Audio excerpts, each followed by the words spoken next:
another question for you today, and I think it really is. It's about my purpose. I have a Mhm. purpose when I'm out in the world and I'm doing my thing at work. Um, and in these challenging times, it seems like my purpose has been altered a little bit. Are there Mhm. ways that we can look into that so we can make ourselves or hope ourselves to feel better? Yeah, might feel worse before we feel better. Before we feel better. So, but I think it takes courage to look at that. I mean, this whole process that we're talking about today does demand for many of us a certain level of courage, which means courage here is about learning, okay, and investigating. We're looking into our. So we've talked before, and my thing is about the inner world more than the outer world. So when we look at talking about people's jobs and their purpose and things like that, so ultimately, when we really become, I would say, purposeful, it's when we begin to look at the interaction and interrelationship between our inner values, our inner philosophy, our personal perspectives, our inner perspectives, our inner relationship with ourselves, all kinds of things like that. So, for example, someone who's in the helping professions or in um, you know, the essential job, the jobs that have an impact on the public, for example, public safety, law enforcement, firefighters, hospital workers, doctors, nurses. So they may find themselves not able to make meaning in their jobs, which are purposeful. So what do? Right? And then they think, well, I can't be purposeful. But I think that the more that we reflect on what's happening in our inner world and our inner values, our inner purpose, then it's going to have an impact on how well we can serve others. So it's a time to really start reflecting on, why we do what we do, looking at how we do our jobs out there, and the shortcomings of how we do it. Because our ego gets involved, and people don't treat us right, and they won't, by the way, especially in the helping professions. But did you stick to your values? Did you develop your values? Kind of right now, people can think about going back to why did you do what you do? You know, why are you a firefighter? Or why are you a why are you a doctor? Why are you a nurse? Why are you a school teacher? And go back to where probably the original intent was, because I want to help others.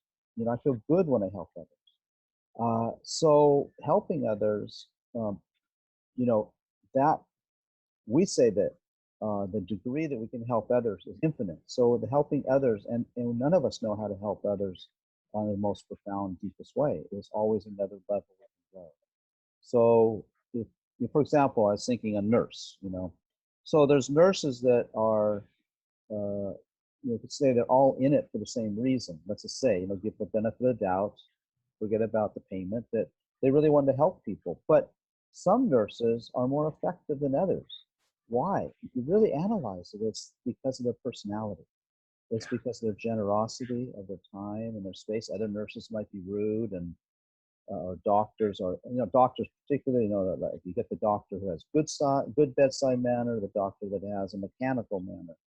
Um, we're not going to say they're not both beneficial, but the depth in which they can benefit, I think, is worthy of being explored. And what that means is for us ourselves to expand our capacity, right? Our ego has to be able to be expanded in a way that it doesn't get in the way. And that's infinite. There's no level, there's no end to how we can improve that. So yeah.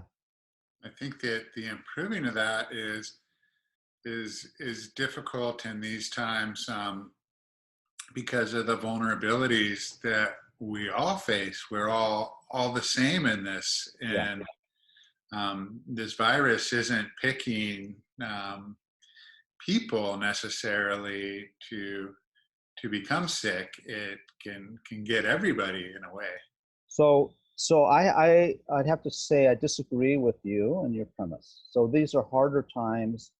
I think that these are exactly the times. And uh, if we really look at the qualities that we've developed, You know, like we all have levels of kindness and generosity, patience. We always can have more of them, of course.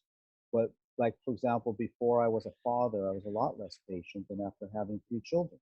Sure. You know, I mean, I got grumpy. I yelled. I was really surprised that I was so short-tempered at times. And so my point is that it's only through challenging times, I believe, that we develop the qualities that we want to develop. And that goes back to what we were talking about a few minutes ago. So we have to take a deep dive, yeah, a very personal introspection. Do you want to develop more kindness and compassion? Do you want to develop more patience? Do you want to develop more warmth? Do you want to develop more wisdom? And there are many people that don't have those values or those that purpose. They don't have it. So they're the ones that are more stuck right now. So now for those of us that go, yes, I really want to develop more kindness. The only way to develop kindness is through difficulty. The only way. There's no, you can't develop, oh, I'll be kind to that guy over there because I have $1 million in my pocket. That's not kindness or generosity. You know, I can give it the guy in the street. You know, it's a person who's going to take the last toilet paper roll. Can you be generous then? That's real generosity.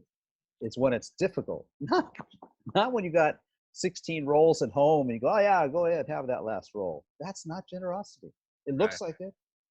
Generosity is when you really give your time and your space. You give your attachments up. So that we have to make this. That's a lifelong process. But one last thing on that is that when we look at that, so there's a shift that happens in a human being that decides that's meaningful for me. I want to pursue that. I'm not very good. I get angry easy. That doesn't matter. If it doesn't matter if we get angry easy or we're not very generous, it's like, but I want to be. I get it. I get that my happiness is connected with developing those qualities. I get it. And my unhappiness is connected to not developing this. I get it. And then whether you're good at it or not doesn't really matter. It's just if you get it and then you have the aspiration to do better. And it takes lifetimes maybe. And if there's only one lifetime, then it takes the whole lifetime. But we but the improvement is validated because we do become happier people. That's what we're looking for. And that's what we're looking for. Yeah, for sure. Hmm. And I don't know if we become happier, and I do know. I don't think we become happier people by endlessly trying to satisfy our own needs and wants. And then the way to do it is, well, I'll get more, build a higher fence around my property, that's what it leads to. And we know a lot of people who have a lot of wealth, have anything they want to buy, or pretty much, and they seem more miserable than us. Yes. Agreed.